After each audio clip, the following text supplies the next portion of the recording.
Okay, hello people.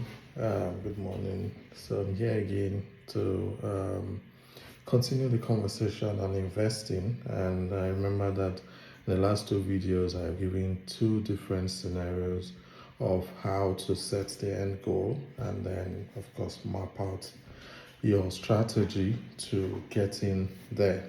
Yes, so I talked about for those who want to give their kids um, a second passport, for example, the earlier you make the decision and, decide what color of passport you want it to be, what quality of life you want it to be, and all those other variables, then you can then decide what steps to take, whether to go via the student route for those who are a lot younger, and, all the other variables that are involved.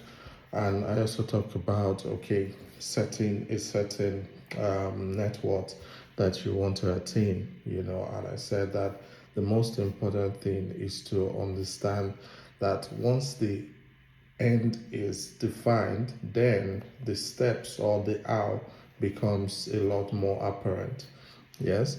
So, for example, part of this investing series is also how you want to raise your kids.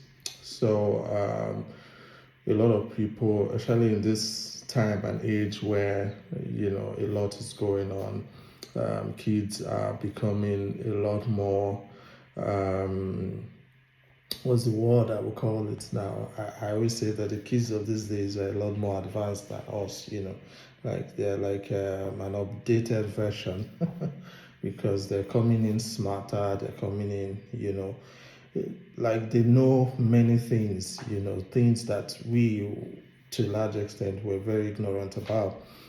Before the first time I touched a smartphone, I was already in my 20s, but my daughter at two, she was already operating my smartphone. So it tells you how smart they're coming these days, and it's important for you to define what the specifics are so that you can determine. It's just like what the Bible says, that train up a child in the way it should go, so that when it grows old, it will not depart from it. In other words, you need to define the roadmap. Now, once that is defined, you can then begin to put in the steps and the structures that you need to put in place to make sure that that happens. So, like I always say, and as has been proven over time, that success is an exact science. It is reproducible. Yes, once you understand the methods and you're willing to put in, the work that is required, there's a very high chance that you can replicate it. And to a large extent, I've tried to explain why it's important, first and foremost, to have a financial structure, because that is predicated, everything else is predicated on that. If you don't have a financial structure, you can't save money. If you don't have savings, you can create investment pools, and so many other variables like that. So investing, like I said, is a long-term thing, which means the end must be well defined, and the end must be something that is, that is very that you connect with personally. Yeah, so I always say that I always want to send my kids to Harvard. It's been a dream of mine since a long time ago.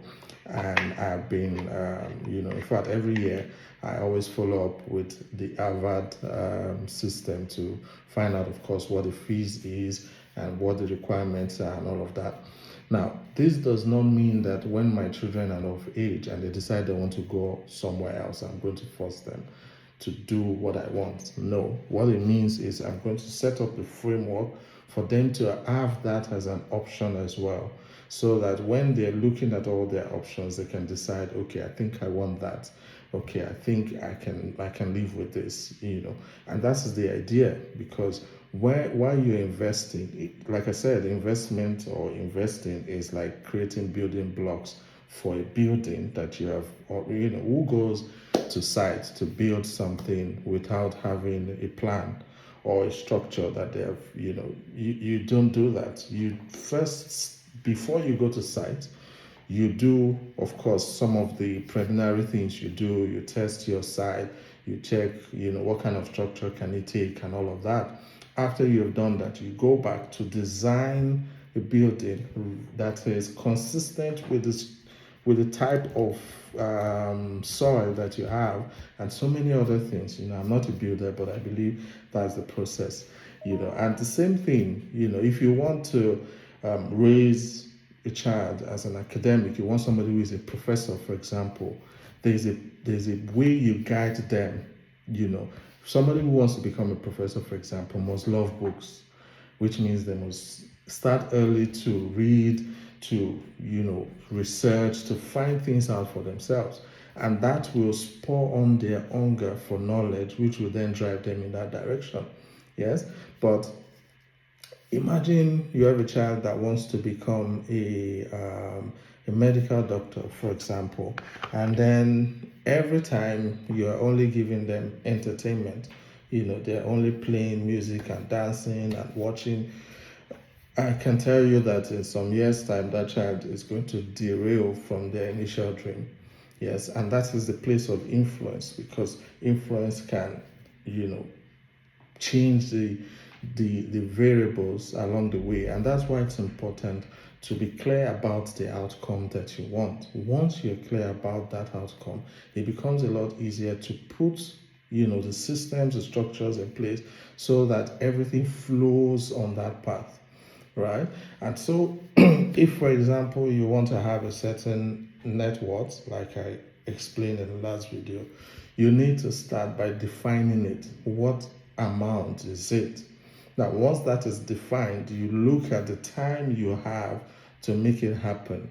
And then you need to begin to think about all the different ways. So I remember some years ago, I had a conversation with a friend who said that what's the fastest way to $1 billion as a Nigerian? And I said, politics. And we laughed over it.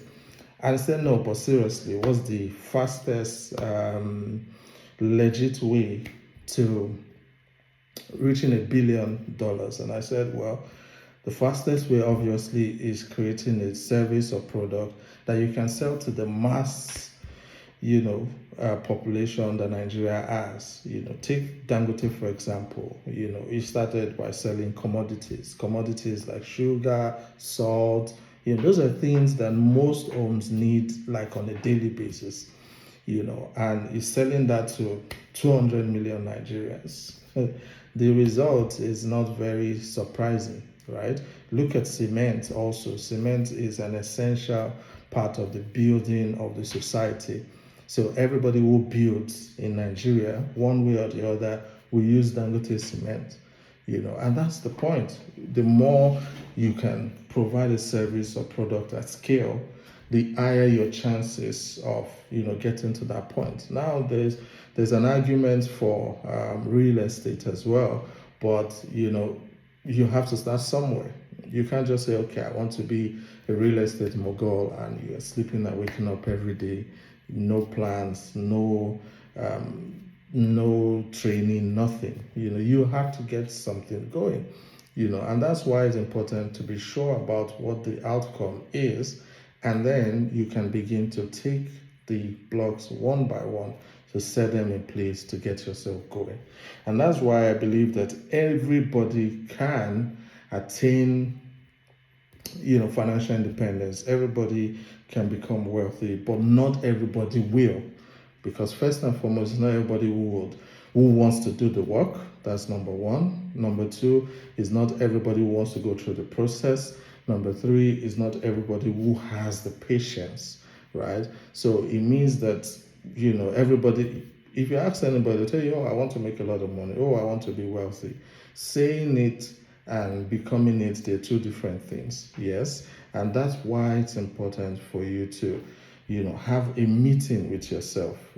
From time to time, I have meetings with myself. We call it board meeting.